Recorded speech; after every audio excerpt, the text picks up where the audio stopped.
The evening air was thick with the scent of rain, but Amara felt nothing but the chill of betrayal. Her laughter with her friends earlier that night seemed like a distant memory.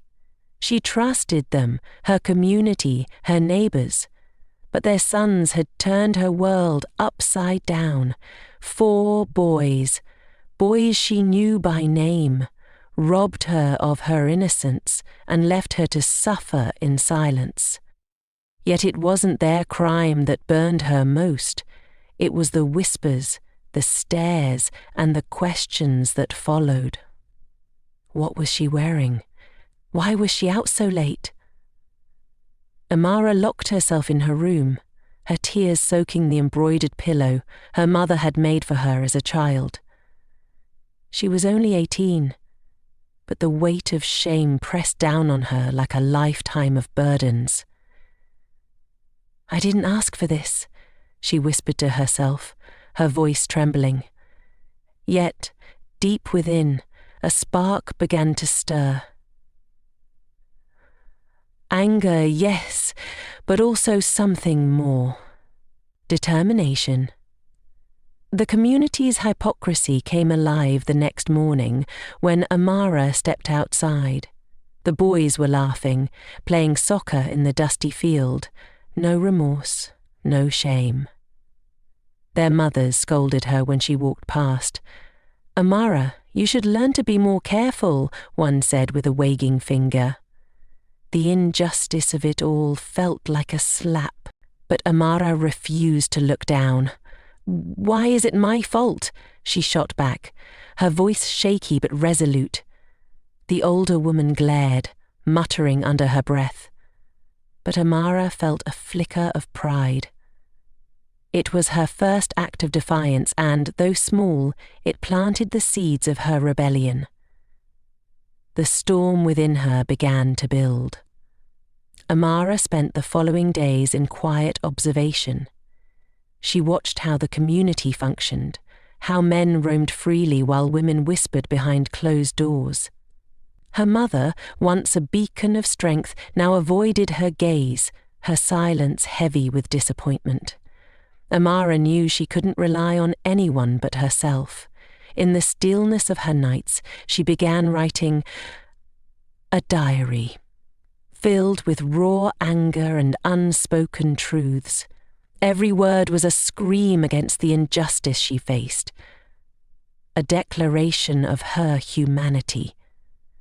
"If no one will listen to me," she thought, "I will make them hear." The words, once painful to confront, now felt like armor.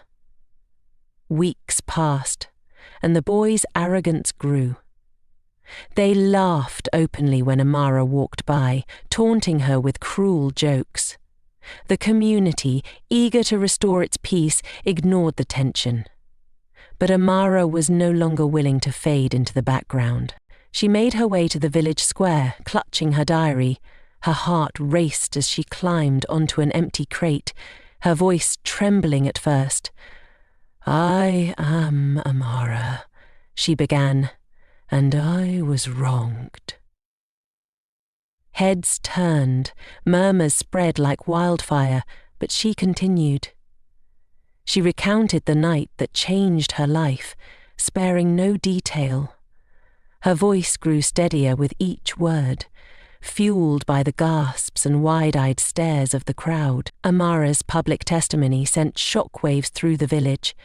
Some women approached her in secret, their eyes filled with tears.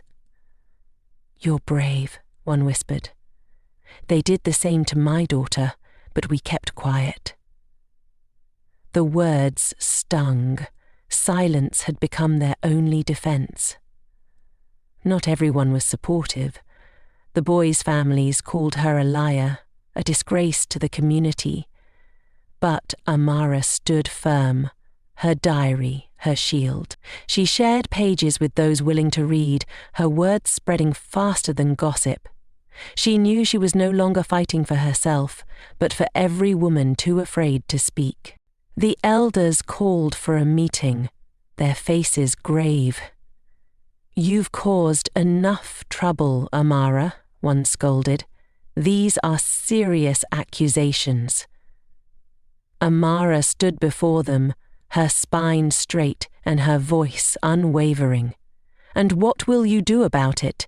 Sweep it under the rug as you always do?" The room fell silent, her challenge hanging in the air. Some elders looked away, guilt etched on their faces. Others grew defensive, accusing her of bringing shame to the community. But for the first time, Amara saw cracks in their unity. Her words were planting doubts, forcing them to confront their own complicity. Amara's courage began to attract attention beyond her village. Word spread to neighbouring communities, and a small group of women came forward, offering support. They called themselves Umoja, meaning unity. These women had faced their own battles and wanted to help amplify Amara's voice. One of them, Amina, a middle-aged woman with a commanding presence, approached Amara with an idea. "We will write your story," she said, her eyes alight with determination. Together, they crafted letters to human rights organizations, journalists, and women's advocacy groups. Amara's fight was no longer hers alone. It was becoming a movement.